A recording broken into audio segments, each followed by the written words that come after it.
Good morning. Praise the Lord. It's Friday and it's our time for our weekly devotion where we get together and we study a verse from God's Word.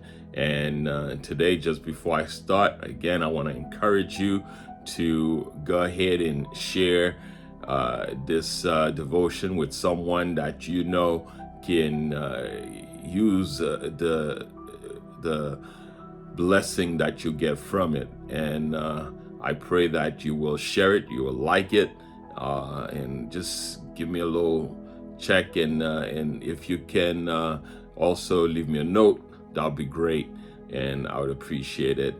And so this morning we will open our Bible in Romans chapter 12, verse 3. Romans chapter 12, verse 3.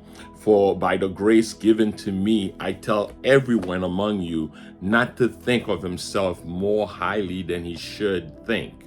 Instead, think sensibly, as God has distributed a measure of faith to each one.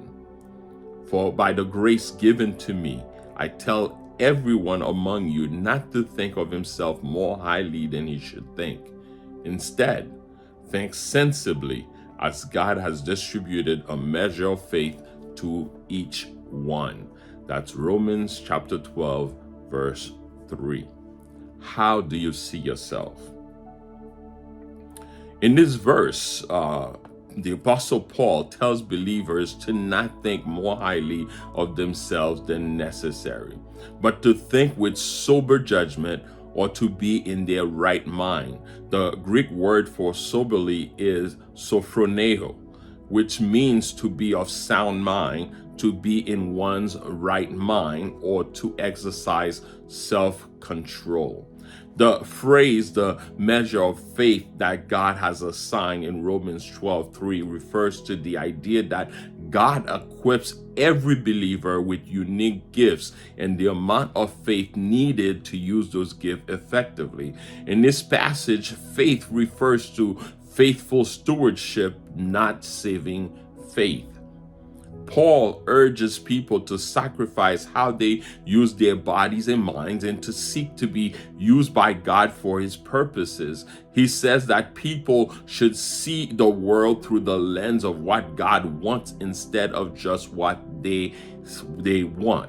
A measure of faith is a gift of God. Therefore, no Christian can boast over a non-Christian as if the Christian has achieved something by his strength or wisdom or virtue. Paul wrote this letter to the Romans for several reasons. The first reason is to introduce himself and his message to the Romans. Paul had not yet visited the Roman church, and he wanted to establish a relationship with them. The letter served as an introduction to his teachings and provided an overview of his theology. Paul wanted to address theological questions that the Romans had. The Roman church likely had questions about Paul's teaching, especially regarding the relationship between Jews and Gentiles believers, the role of the law in the nature of salvation. Paul addressed the theological issues in his letter. To prepare for his visit, Paul expressed his desire to visit the Roman church in Romans 1, verse 11 to 13, and the letter served as a way to prepare the believers for his arrival. It allowed him to lay the groundwork for his ministry in Rome and build rapport with the congregation. In this letter, Paul promoted unity among believers. The Roman church, as I said before, was likely composed of both Jewish and Gentile believers, and there may have been tensions between these groups. Paul emphasized the importance of unity in Christ and encouraged mutual acceptance and love among believers. And one last thing that Paul was trying to do in this letter is to seek support for his missionary endeavors. Paul hoped that the Roman church would support his missionary efforts, both through prayer and financial assistance. He mentioned his plan to visit Spain and hoped to receive support from the Roman believers for this mission in Romans chapter 15, verse 24 and 28. Overall, Paul's letter to the Romans serves multiple purposes: to introduce himself and his teaching, address theological questions, prepare for his visit, promote unity among believers, and seek support for his missionary endeavors. All in all, we can say that Paul's letter to the Romans is a profound theological masterpiece and an exploration of the core tenets of Christianity. Overall, Romans present a comprehensive exposition of the gospel message, emphasizing salvation by grace through faith, the universal need for redemption, and the transformative power of the Holy Spirit in the lives of believers. In Romans chapter 12, verse 3, the Apostle Paul delivers a profound message that resonates through the ages. He urges believers not to think of themselves more highly than they ought, but to have sober judgment. Let's break down our verse into bite size this morning and see what we can glean from it. We need to understand humility. Again, humility is a common theme everywhere we look in the Bible. As I've said before, humility is often misunderstood in today's world. It's not about self-deprecation or belittling our worth. Rather, it's a recognition of our true place before God, a posture of surrender and dependence. Jesus, the personification of humility, demonstrated this when he washed his disciples' feet, showing that greatness in God's kingdom is found in service.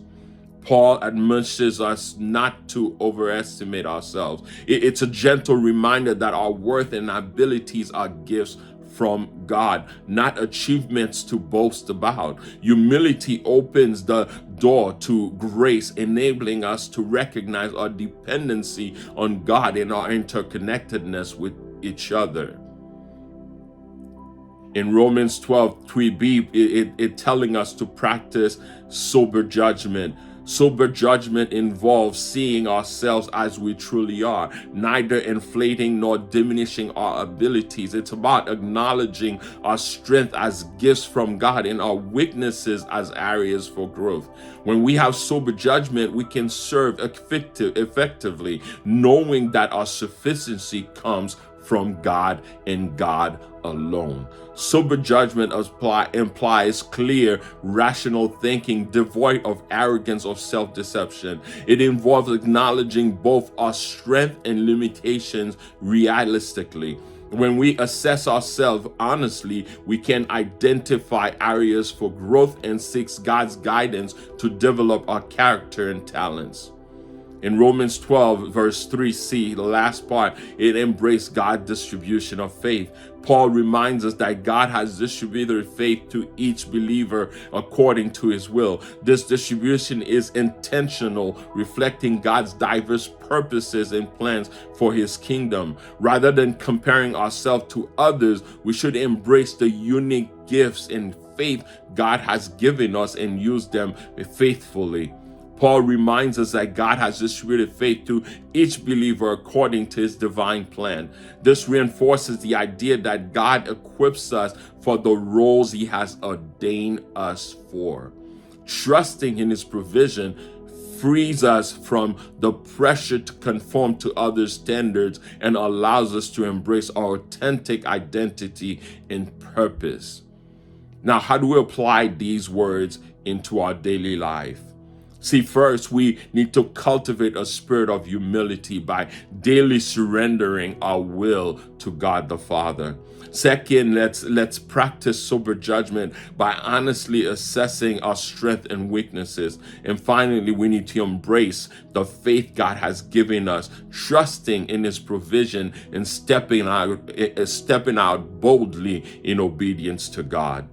My friends, as we meditate today on Romans 12:3, may we be challenged to embrace humility, practice sober judgment, and trust in God's provision. Let us remember that true greatness is found in serving others and faithfully stewarding the gifts God has given us.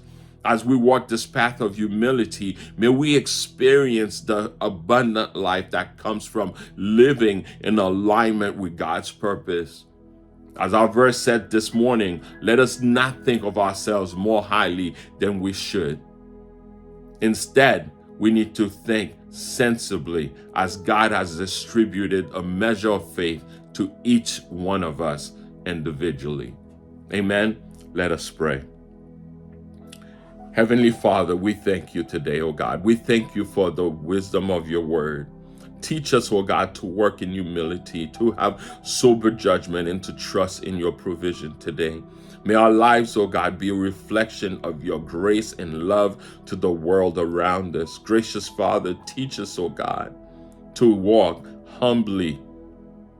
Hallelujah. Help us, oh God, to use our gifts faithfully for your glory and the benefit of our brothers and sisters. May we trust, oh God, today in your provision and embrace the unique role you have called us to fulfill in this earth, Lord God. We pray all this in the name of our Lord and Savior, Jesus Christ. Amen. Amen. Amen. Praise the Lord. Thank you. I'm so glad that you stayed till the end. I pray that you were encouraged and blessed and strengthened. And if you were, please share it with someone that you know can use this encouragement today. Amen. May God be with you. May God bless you and keep you. May God watch over you. May God give you peace today. I love you with the love of the Lord.